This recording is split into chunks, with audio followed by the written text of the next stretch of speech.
Hello everyone, welcome back to my channel. My name is Ravneet. Today I'm gonna talk about my least used eyeshadow palettes this year. But yeah, before we get started, if you are new, please consider subscribing to my channel because I make a lot of panning videos and videos related to eyeshadows. Without further ado, let's get started.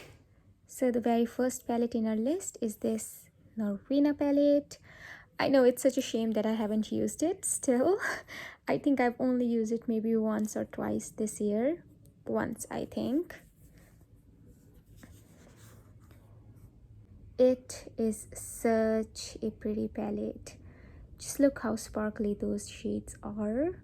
I really like this, but I think the only reason I don't reach out for this one is that because I need like some other deepening up shade, because I think this shade is not that deep.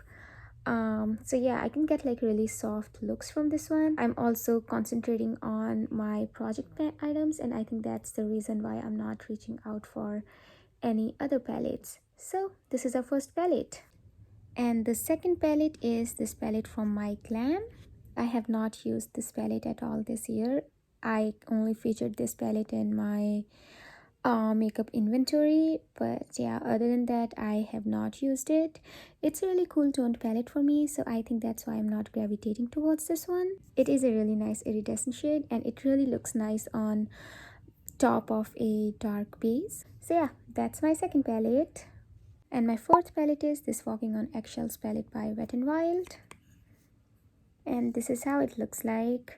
I had the original Walking on Eggshells palette that only had like 3 shades, but I think my roommate borrowed it and she lost it. But that's fine. So I did not need it, but I don't know why. Like, I was placing an order for like something else and I ordered this one as well. Oh yeah, I remember when I got it. So I got it when I purchased the Jungle Lights palette, which is also a candidate in this list, and I have only used it maybe once or twice, that too last year. I haven't used it this year, I think. So that is palette number 3, and palette number 4 is this beautiful Urban Decay Stoned Vibes palette. I adore it. It's in my 50 Shades of Green project pan, but I still haven't used it, and I have not even used it once this year. Can we take a moment to appreciate how beautiful this looks? I really like the shimmers in here, and I'm hoping to get more use out of this one in my 50 Shades of Green project pan. Jade, Vibes, Raw Bloodstone, and Raw Energy. I'm hoping to get more use out of this one. This is palette number 4. Palette number 5 is this palette from Rare Beauty. It is in the shade True to Myself, and this is how it looks like. This is again the palette that I have not used even once this year, which is such a shame. But again, these are like not the colors I gravitate towards on a regular basis. Like, I like more color in my look, so this leans more on the neutral side, and this is a pressed glitter. So these shades are, I would say, beginner friendly because they are not very pigmented. Like, they're definitely buildable, but they're not like very pigmented to my preference. This is a gift from my roommate, who's also my really good friend, and I adore it, so I will always keep it with me, and I'll try to get more use out of this one. That's palette number 5.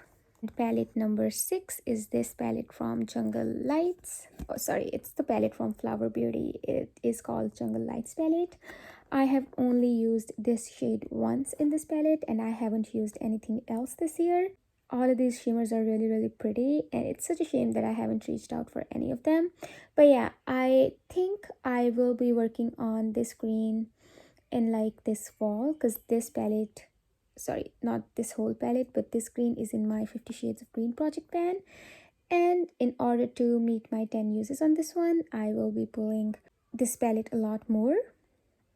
And while I'm still at it, I think I will try to use other shades as well. I have not used these palettes this year at all, So the first one is Top It Up. This is how it looks like. I poked my fingernail in here and I think that's why there's like a huge tip. But yeah, I haven't used that one. I think the most used shade from this palette is this one. I really like it and I used it last year as well. And the second palette is Ice Ice Baby. This is how that one looks like. I think I've used these two shades a ton and I have used this blue shade somewhat. I think these essence palettes have good quality. I think I'll gravitate towards these two palettes more in the winter time. The next palette we have is this palette from BH Cosmetics and it's their Sub-Zero palette. I think it was a part of their Halloween collection last year. And this is how it looks like. It is a really vibrant blue palette. I really like it, so I got it this year and that's why I didn't play around with it a lot. I swatched it once, but that was it. I think these two shades are very similar. Like it leans more on the warmer side and it's a mix of warm and cool. I think we could have gotten like this shade if this and this are mixed together. So yeah, I think one of these two shades could have been swapped out with for something else. But yeah, that's my next palette. And the next palette is my beloved Subculture palette. I have featured this palette a lot on my channel and this is also in my 50 Shades of Green project pan, but I haven't reached out for this one at all this year. This is how it looks like. Mine looks well loved. And I have 4 shades from this palette in my 50 Shades of Green project pan. I have this one, this, and then this. And I think I will be reaching out for this one more in the fall time. But yeah, I'm not too concerned about not using this one because I love it. And yeah, it's just a matter of time when I bring it into my daily makeup routine, and I'm pretty sure that I would have no issues using this at all because I really love it. And the last palette is this Morphe palette. It's 335 Supernatural Glow. This is how the palette looks like. Now, I have been using this palette, but not on its own. So what I mean by that is that I am not reaching out for this palette. I am just scraping some shades from this palette and I'm like kind of mixing them with like other shades to, let's say, to make a bronzer, or I made a face powder recently. So yeah, I've been reaching out for this one for those reasons, but not as a whole palette on its own. So basically I'm just not using this palette on my eyes at all, so that's why I have listed it in my least used palettes. This was also a gift from my friend and that's why I will always keep it. And I'll try to get use out of this one by frankening, because yeah, this is really big and I find it really hard to reach for big palettes, and also it's really neutral, so that is that. I'm sorry for the bad lighting, but I totally forgot to include these in previously.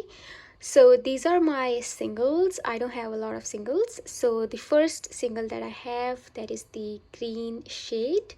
It's from AOA Studio. I have not used that this year.